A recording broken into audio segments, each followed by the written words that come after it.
एक 18 साल का बच्चा अगर कह रहा है कि मैं एक गलत शरीर में पैदा हूं डॉक्टर साहब, आप मेरा चेकअप कर लीजिए, और डॉक्टर जिद कर रहे हैं कि पेरेंट्स को साथ में लाइए, how it is possible? Ideas देना, पब्लिक प्राइवेट पार्टनरशिप्स करना, एम्बेसीज को इन्वॉल्व करना, it's all the tip of the iceberg. But till somebody goes down the road and talk about things and make an impact, things will take some time. अगर माँ ही नहीं accept करेगा तो जितना मर्जी आप अवेयरनेस कर लो, जितना मर्जी सेंसिटाइज कर लो, जितने मर्जी गवर्नमेंट एजेंसीज आके हाथ पकड़ ले, कुछ नहीं होने वाला. So hi, we are here to discuss about the mental health issues among the LGBT community. With me, we have Devika ma'am, we have Dr. Charu, we have Mithun with us. So we are here to discuss क्या common issues आप देख रहे हो Dr. Charu among this community, and we want to include them. So what are the things that basically come across to you?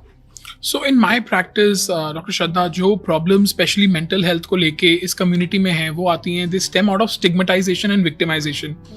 उनको refusal, rejection and specially जो criminalization जैसा feeling जो होता है, जिसकी वजह से लॉन्ग टर्म में काफ़ी मेंटल हेल्थ के ऊपर इम्पैक्ट पड़ता है.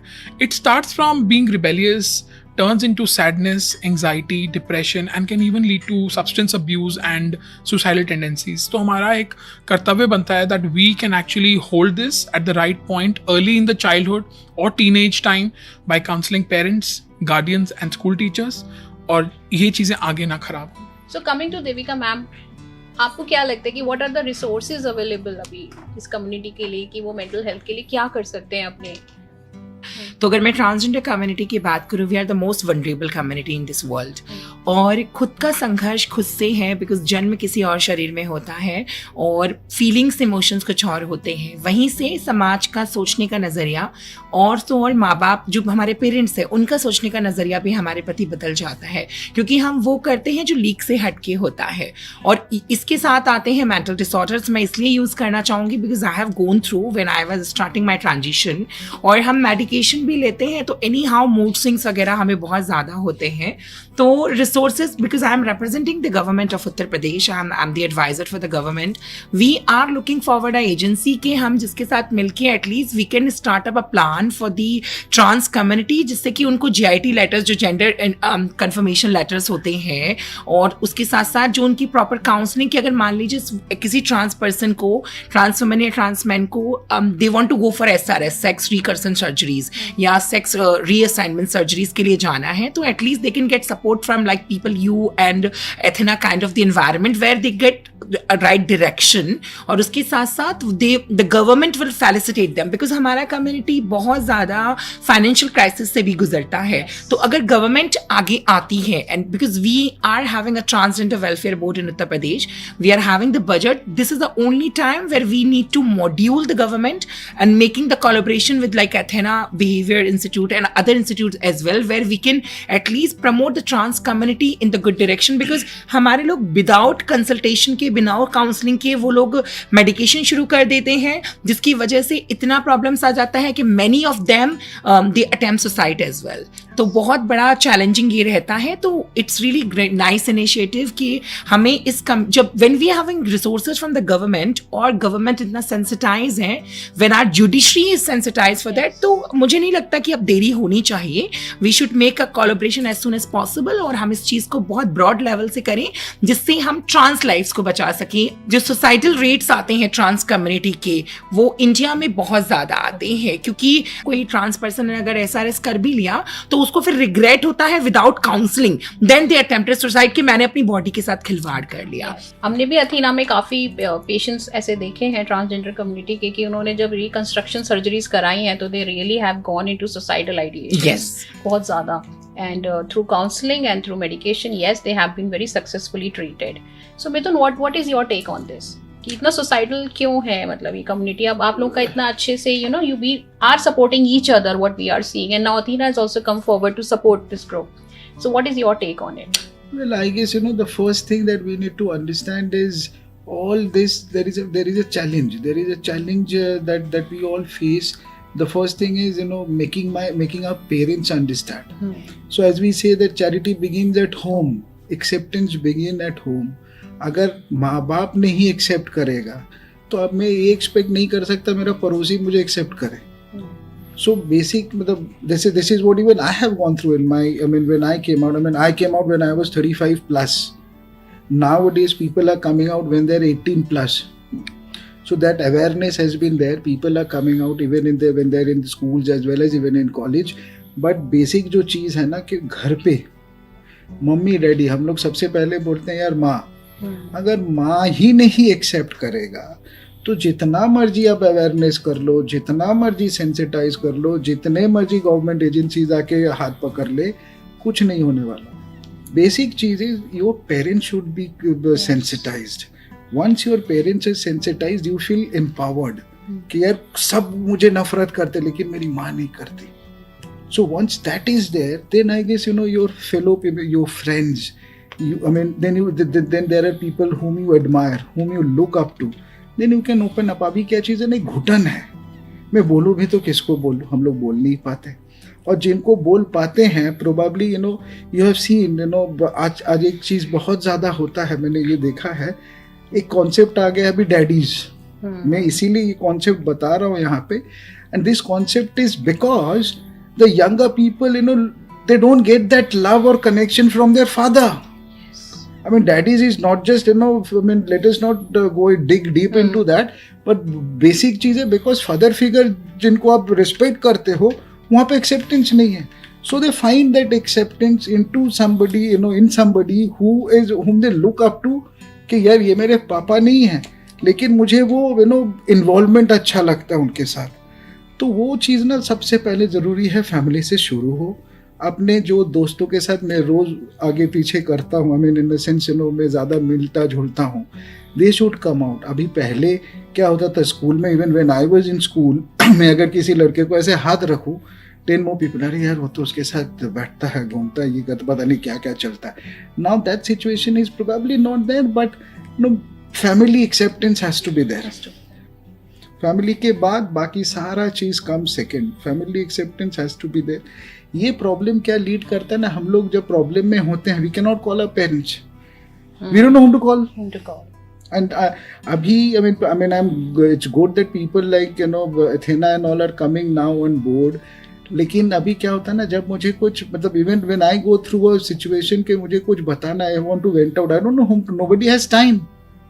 Nobody has time to listen to you. Whom will you go and express? So there has to be somebody. कभी कभार हम लोग क्या करते हैं कि डॉक्टर्स के पास भी जाके अगर हम बताएंगे ना, हमें ये लगता है क्या पता वो डॉक्टर उस चीज़ का फायदा ना उठा ले.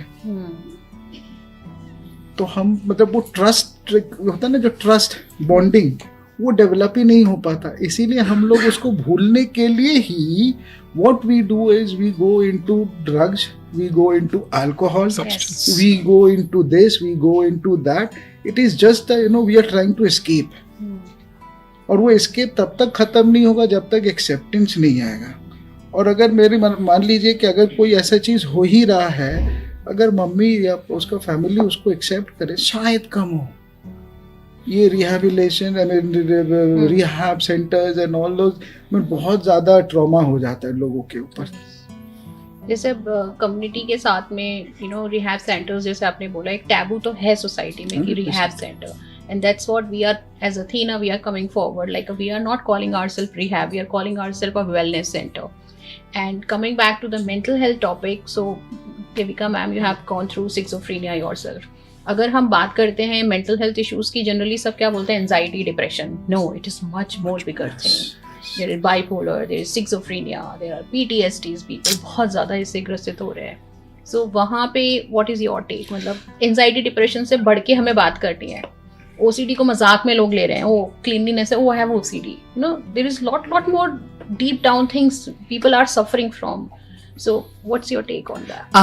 Definitely, Dr. Shraddha, I would like to say, because I suffer schizophrenia. दिमाग पे कमांड ही नहीं है और थॉट्स आते चले जाते हैं एंड हम लोग सोचते चले जाते हैं. But I would like definitely से एक चीज़ मैं बहुत अपनी इम्प्लीमेंट करना चाहूँगी आज इस कन्वर्सेशन में कि हमें जो बिहेवियरल जो इंस्टीट्यूट्स हैं, लाइक एथेना है, you people are so sensitize and with the entire community of the transgenders में इसलिए बात कर tell you, because the government of India and the respected Supreme Court, they have only legalized the transgender people, that they are making the policies.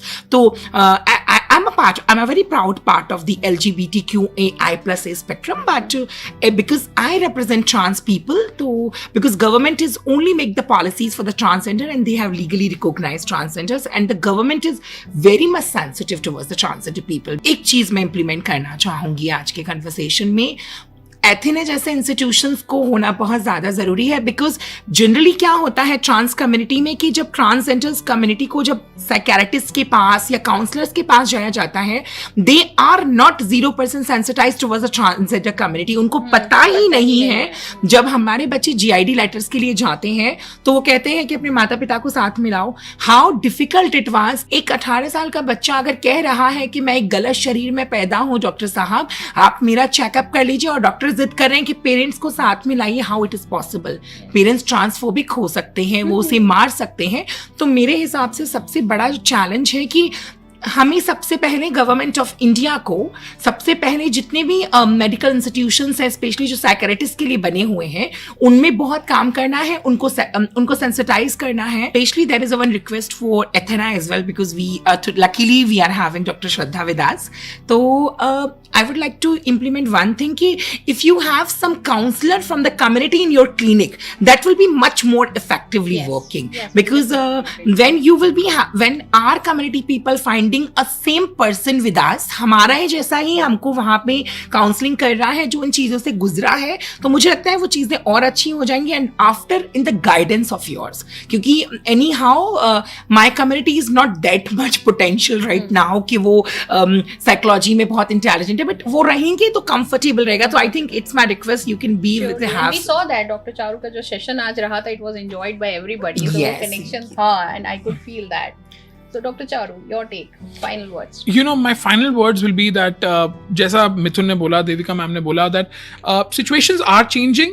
हम लोग बात करते हैं acceptance should start at home, but have we really thought कि हमें parents को educate करना भी ज़रूरी है? Yes. If somebody comes to me and says that I have this, I am suffering from this, or I have this problem, अगर as a doctor I don't know that, it's okay to not know things. हमें immediately इतनी सारी information vomit की जाती है that we also require some time. So we should not always say that parents are bad, they are, the kids are getting victimized when they are coming out. At the same time, understand their mentality. Understand that they are not equipped with the information, and it becomes our responsibility to give them the resources also. हमने community groups marginalized population के लिए तो खड़े कर दिए, but have we created enough community and advocacy groups for the parents, for the friends, for the heterosexuals, for the common people to understand why is somebody like this? जब तक वो perspective नहीं आएगा, तब तक वो population marginalized रहेगी. And to my understanding, marginalisation को हटाने का सबसे इंपॉर्टेंट पार्ट होता है एक्सेप्टेंस के बाद आता है सिंथेसिस. सो सिंथेसिस में लाने के लिए, दोनों चीज़ों को मर्ज करने के लिए आपको दोनों को इक्वली रखना पड़ेगा, आपको दोनों को इक्वली रैशनली सेंसिटाइज करना पड़ेगा, और इक्वल एफर्ट दोनों में लगेगा. Don't expect that because that's a bigger group they understand things better. No, it's rather worse. So आपको उनको भी इक्वल एजुकेशन गाइड्स दो, एडवोकेसी दीजिए, उनके लिए भी इनफ इंफॉर्मेशन दीजिए, and society should be formed at small levels. Sir is saying that now people are coming out. I don't believe that, because I personally have experience in places like Delhi, in slums of Delhi, wherein वहाँ पे जो underserved population है, वहाँ के बच्चे अभी भी bully होते हैं because they have effeminate. They behave, they talk differently, they move like girls, and they are bullied by their own family members, by their own school children. But क्या उसके बाद किसी ने भी ये सोचा कि what was the action taken? This is happening in Delhi. Imagine this happening in tier 2 and tier 3 cities. Yes. So the grassroots level work is very important. Ideas देना, public private partnerships करना, embassies को involve करना, it's all the tip of the iceberg. But till somebody goes down the road and talk about things and make an impact, things will take some time. Great. So here we are at the end of the session, and we thank you all the three esteemed guests to be part of this. Thank you. Our pleasure. Thank you so much. Thank you so